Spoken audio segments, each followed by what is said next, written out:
गरीबी, ये शब्द सुनते ही दिमाग में अक्सर भूख, लाचारी और टूटे फूटे घरों की तस्वीरें आती हैं, है ना?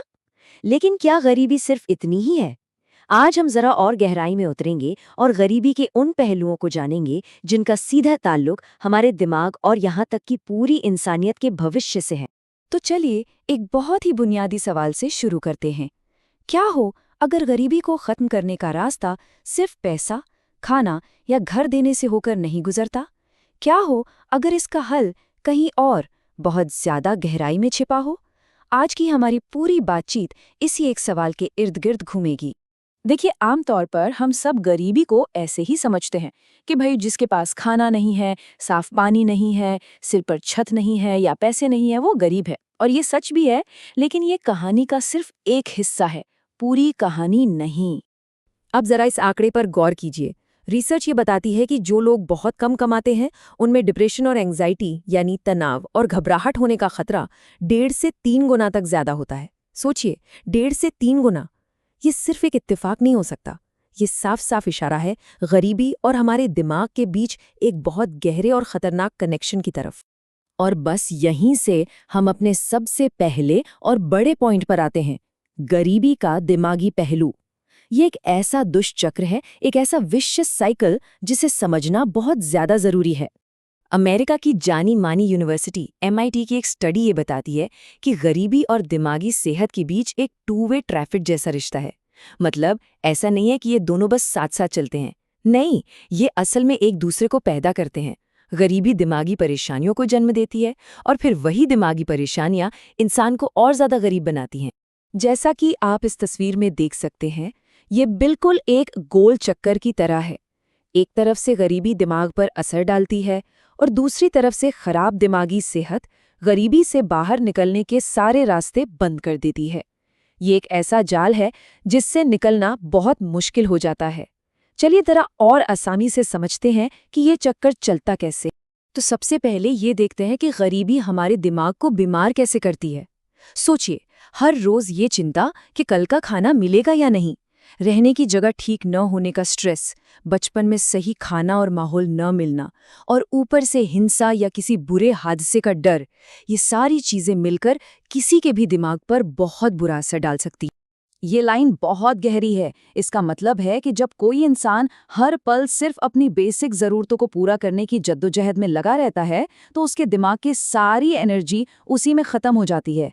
उसके पास भविष्य की प्लानिंग करने या कोई बड़ा सही फैसला लेने की मानसिक ताकत ही नहीं बचती। अब सिक्के का दूसरा पहलू देखिए।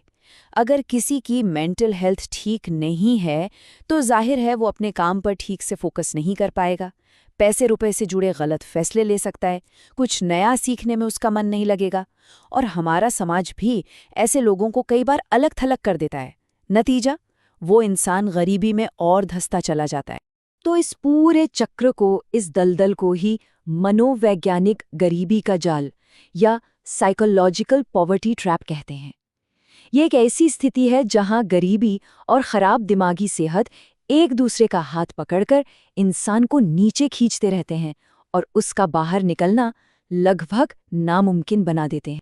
अच्छा, ये तो हुई एक इंसान की बात, लेकिन अब सोचिए जब करोड़ों लोग इस मनोवैज्ञानिक गरीबी के जाल में फंसे हों, तो इसका असर सिर्फ उन पर नहीं बल्कि हम सब पर, पूरी इंसानियत के भविष्य पर पड़ता है। चलिए अब इस बड़ी तस्वीर को समझते हैं। दुनिया में एक विचार है जिसे इफेक्टिव अल्ट्रुइज्म कहते हैं। ये लोग मानते हैं कि हमें अपनी मदद का इस्तेमाल ऐसे करना चाहिए जिससे सबसे ज्यादा भला हो, सबसे बड़ा असर पड़े। और उनका ये भी मानना है कि गरीबी से लड़ना सिर्फ आज की मदद नहीं है, बल्कि ये आने वाले समय में इंसानियत को बड़े खतरों से बचाने का एक बहुत कारगर तरीका हो सकता है। देखिए, मदद करने के दो मुख्य नजरिए हो सकते हैं। एक है फौरन राहत देना, जैसे किसी को कैश दे दिया या बीमारी से बचाने के लिए मच्छरदानी दे दी। दूसरा है भविष्य को बेहतर बनाना, जैसे किसी को अच्छी शिक्षा देना या कोई हुनर सिखाना ताकि वो खुद अपने पैरों पर खड़ा हो सके।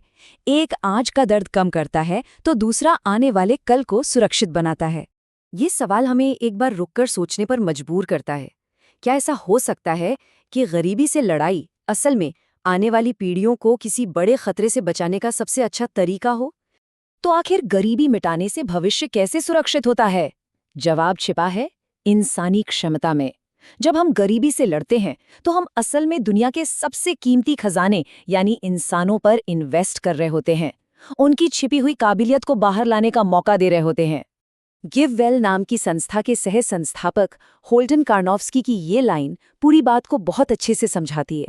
सीधी सी बात है, जब लोग अपनी रोज की जरूरतों की चिंता से आजाद होते हैं तो वो खुश रहते हैं, उनका दिमाग बेहतर काम करता है और तब वो दुनिया की बड़ी बड़ी मुश्किलों को सुलझाने में अपना योगदान दे सकते हैं।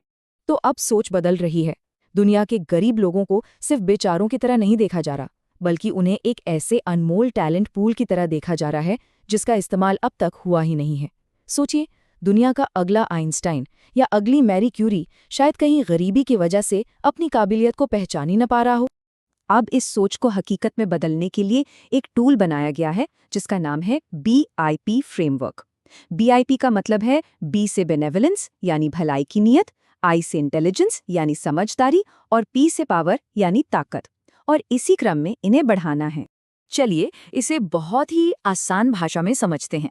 पहला कदम, लोगों के अंदर अच्छा करने की, दूसरों की मदद करने की भावना को जगाना और मजबूत करना। दूसरा कदम, जिन लोगों की नीयत अच्छी है उन्हें काबिल और समझदार बनाना। और तीसरा यानी आखिरी कदम, इन अच्छे और काबिल लोगों के हाथ में इतनी ताकत देना कि वे सच में कुछ बड़ा बदलाव ला सकें। अगर हम इस फ्रेमवर्क को अपनाएं तो हम सिर्फ लोगों के भूख नहीं मिटा रहे होंगे, बल्कि हम भविष्य के लिए ऐसे लीडर्स, साइंटिस्ट्स और इनोवेटर्स तैयार कर रहे होंगे जो शायद गरीबी की वजह से कहीं खो जाते। तो चलिए, अब तक हमने जो कुछ भी समझा है उसे एक साथ जोड़कर देखते हैं कि इसका सार क्या है, इसका असली मतलब क्या है। इस पूरी बातचीत की 4 सबसे जरूरी बातें ये हैं। पहली, गरीबी सिर्फ पैसों की कमी नहीं बल्कि एक दिमागी जाल भी है। दूसरी, जब हम गरीबी कम करने की कोशिश करते हैं तो हम अनजाने में लोगों की मेंटल हेल्थ को भी सुधार रहे होते हैं। तीसरी, गरीबी मिटाने पर खर्च किया गया हर रुपया इंसानियत की तरक्की में किया गया सबसे अच्छा निवेश है।